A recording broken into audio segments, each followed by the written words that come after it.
Hablemos ahora, antes de meternos a hacer nuestro propio plugin, de mejores prácticas, de las cosas que tenemos que tener en cuenta para desarrollar un plugin de calidad. Vamos a hablar de muy pocos aspectos, pero que todos reunidos harán que nuestro plugin cumpla los estándares necesarios para que sea considerado un buen plugin. En primer lugar, vamos a tomar como ejemplo uno de los plugins, como hemos dicho antes, más usados, WooCommerce.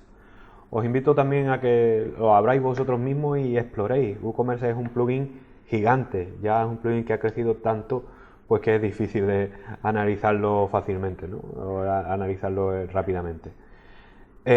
Vamos a hablar un poco de las cosas que tenemos que tener en cuenta nosotros también.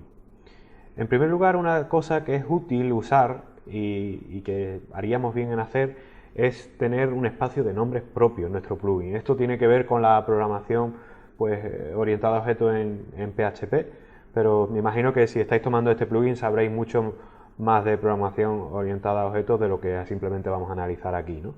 Es importante que también todas las variables, las funciones, las clases estén definidas en el espacio de nombre global, y esto pues también nos ayudará a que si hay otro plugin que tiene funciones o variables o clases iguales a la nuestra, no se solapen o no se sobreescriban con las nuestras. Así que un espacio de nombre nos protegerá de ciertos errores de compatibilidad con otros plugins. Otra cosa muy importante, y es algo que WooCommerce hace muy bien, es tener nuestro propio prefijo, ¿vale? Veamos, por ejemplo, en el caso de WooCommerce, cuál es el prefijo que ellos usan. Si nos fuéramos, por ejemplo, a la clase de email, ¿no? La clase de email, pues aquí podemos ver que el nombre del archivo es class-vc-email. Entonces, primero identifican que es una clase por el nombre, class. Después usan el prefijo de WooCommerce, wc, y el nombre propio de la clase.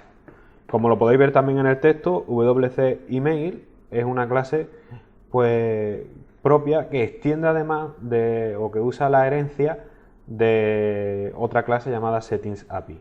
Así que el hecho de usar el prefijo es algo que también nos protegerá de que haya sobreescritura por otros plugins. Algo que también hace continuamente WooCommerce, y lo podemos ver por ejemplo en sus plantillas, es las condiciones las pruebas o condiciones de que no existen implementaciones parecidas, ¿no? Por ejemplo, en este caso estamos viendo cómo usa la condición empty para asegurar, como dice aquí, la visibilidad de un producto, del contenido de un producto. En el caso de que no hubiera nada dentro del producto, pues vuelve, simplemente no ejecuta esa función o esa clase. Que podamos usar pues herramientas de este tipo, seguramente conozcáis muchas propias de PHP, como isSet, para saber si una variable o una función está establecida, FunctionExist, para saber si la función existe, ClassExist, para saber si la clase existe, como por ejemplo pues hace aquí mismo WooCommerce, ¿no? Tiene ifClassExist, entonces si en el caso de no existiera, pues volvería. En el caso que existiera, perdón, para no sobreescribir, volvería. También podemos usar la función defined para las constantes y otras muchas, ¿no? Y algo que hace WooCommerce desde el principio muy bien es la programación orientada a objetos. Esto nos ayudará a tener un plugin pues realmente potente. Claro, la programación orientada a objetos es un paradigma bastante grande como para tener que meternos sí o sí en ella. Entonces, depende de qué vaya a ir tu plugin, necesitará o no programación orientada a objetos.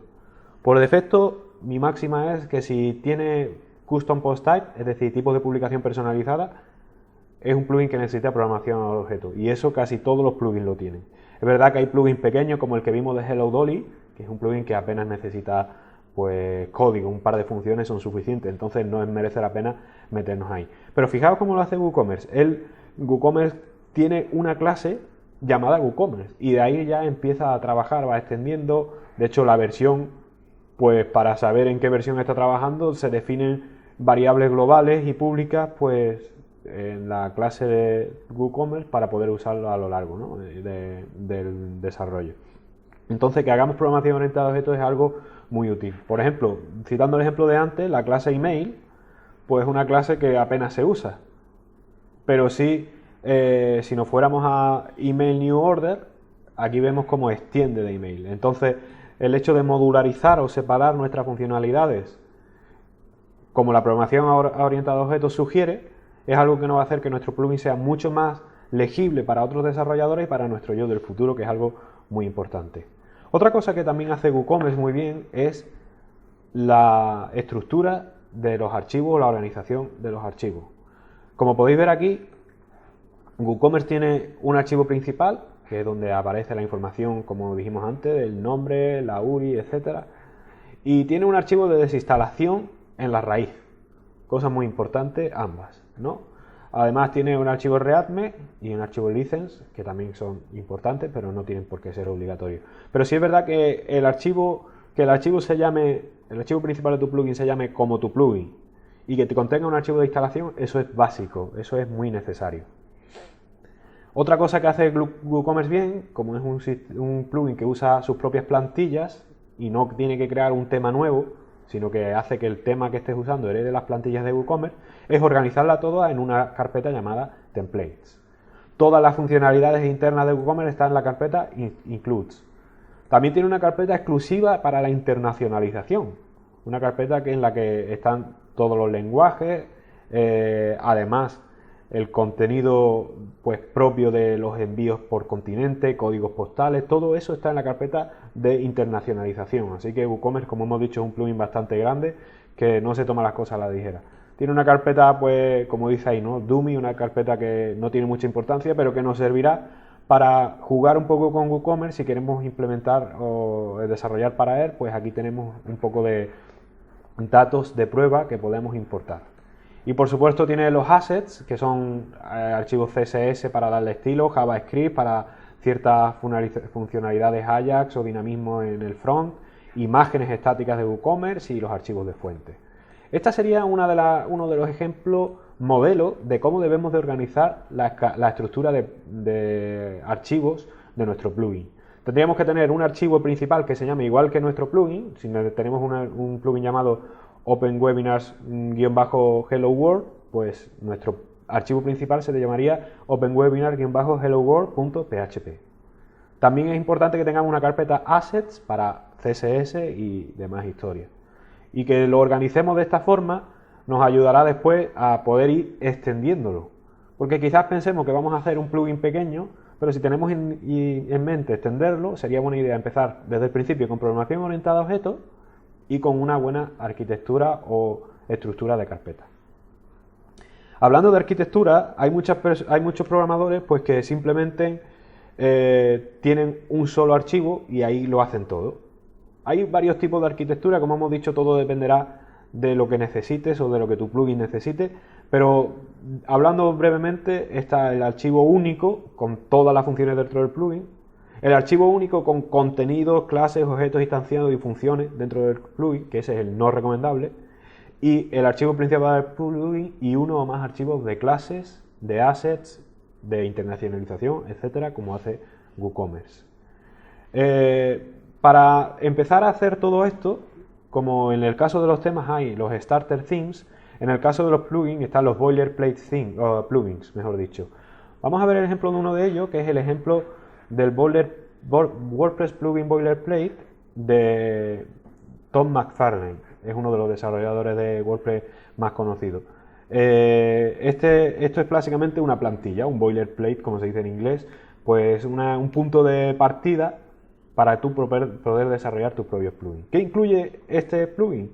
Bueno, pues incluye ya los archivos de internacionalización, la estructura de carpetas que necesitas, un archivo principal con el nombre de tu plugin, de hecho se llama plugin name, ahora lo vamos a ver, etcétera.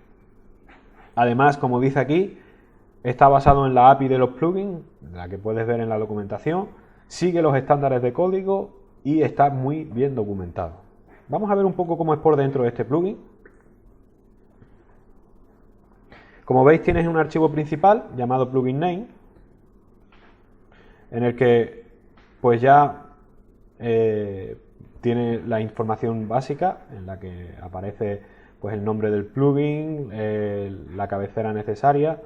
Como veis, siempre está licenciado por GPL2, es algo básico, y ya está usando ciertas funciones que nos harán hacer nuestro plugin pues compatible con otros o que no se sobrescriban. Hablábamos al principio de que hay ciertas funciones para activar y desactivar el plugin que nos ayudarán. Aquí tenemos dos de ellas, por ejemplo, la de Register Activation Hook y de Register Deactivation Hook.